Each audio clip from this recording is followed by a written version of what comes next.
I want to give all the praise, all the glory, all the honor unto Yahweh, Bahashem, Yahweh Shai, Bahashem, Rakak Kodash. Double honors goes out to the elder apostles of Great Millstone for teaching me the truth. Also, I want to acknowledge Alakiam, who are pushing the truth with sincerity throughout the four corners of the earth. This is Shabai from Denver, GMS.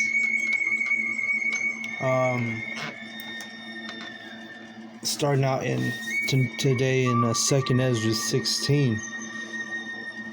It says, "Woe be unto thee, Babylon and Asia. Woe be unto thee, Egypt and Syria. Woe is destruction." All right.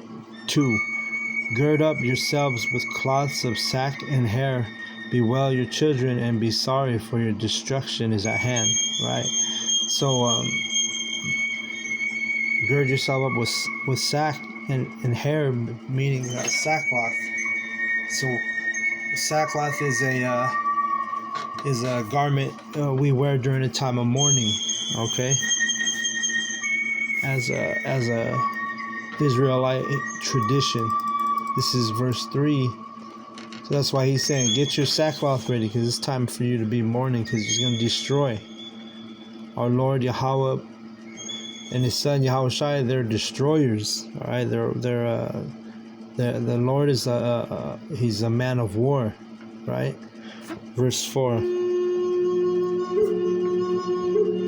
A sword is sent upon you, and who may turn it back?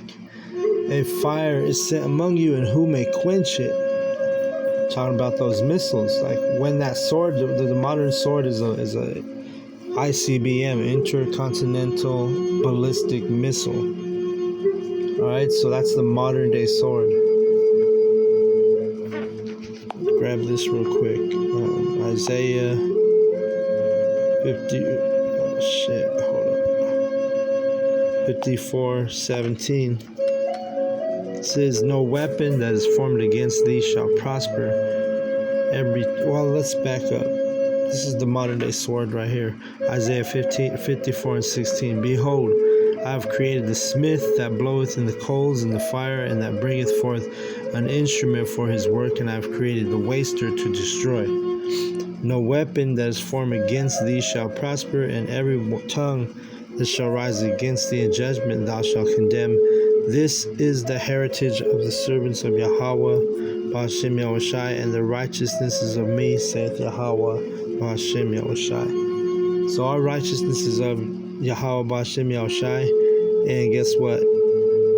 Yahweh says he's created the smith, so he can bring forth the instrument of destruction, which is those ICBM missiles. All right, Smith was a man who would make weapons in the ancient times, a blacksmith. So now the modern blacksmith, that we like to tell you, is with understanding. The scientist is a modern day blacksmith who creates that waster to destroy. And what's going to waste this place away is going to be those ICBM, those missiles. All right. So let's keep reading. Let's go back to 2nd Ezra 16. That's why it says that fire is sent you among you. Who may quench it? Who's going to quench the fire when the Medes, which are the Russians today, when they send those missiles, who's gonna turn them back? Right? Is Kamala Harris going to turn it back? Is Donald Trump going to turn the missiles back when Russia sends them? And the answer is hell no. All right. Verse 5. "Plagues are sent unto you, and what is he that may drive them away? May any man drive away an hungry lion in the wood, or may any one quench the fire and stubble when it hath begun to burn?" So the missiles are going to be a plague, right? And no, you can't. If you see a hungry lion in the woods, he ain't going to turn around just because you tell him to go away. No, that's how those missiles are. They're going to come. They're coming, just like that hungry lion's coming. You see? Where am I? I keep losing my spot because I'm reading on the screen. Let's see.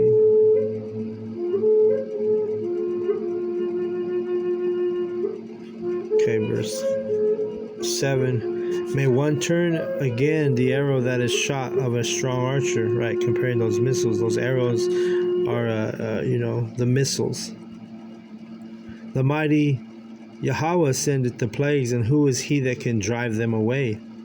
A fire shall go forth from his wrath, and who is he that may quench it? I mean, nobody can satisfy these missiles. The only thing that's going to satisfy these missiles is destruction. He shall cast lightnings, and who shall not fear? He shall thunder, and who shall not be afraid? And that's going to be that tempest, along with those missiles, along with the chariots. There's going to be lightnings, in the air, in the sky. Yahweh shall threaten, and who shall not be utterly beaten to powder at his presence?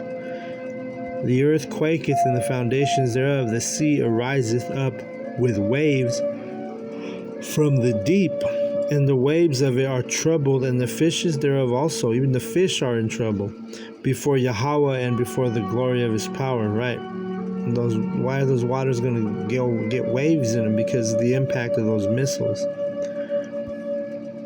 For strong is the right hand that bendeth the bow. His arrows that he shooteth are sharp, and shall not miss when they begin to be shot into the ends of the world.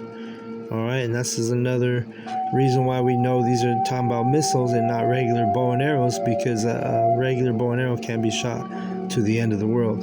Alright? And like the Apostle Tahar, he'll always bring it up.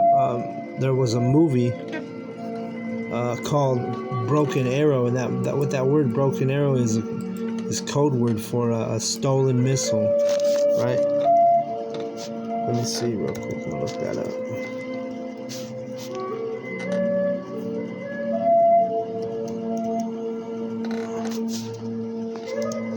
Okay, let's go to broken arrow meaning.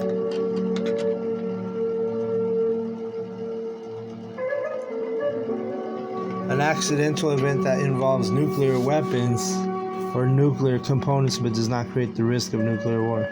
So that's a broken arrow. But in the movie Broken Arrow, I've never seen the movie, but there's a movie. Let me check it out real quick. It's in 1996. Broken Arrow. Yeah, 1996 film with John Travolta. Looks like he's in it. And who's this guy? I forgot his name. It's Christian Slater. So they're in that movie, Broken Arrow.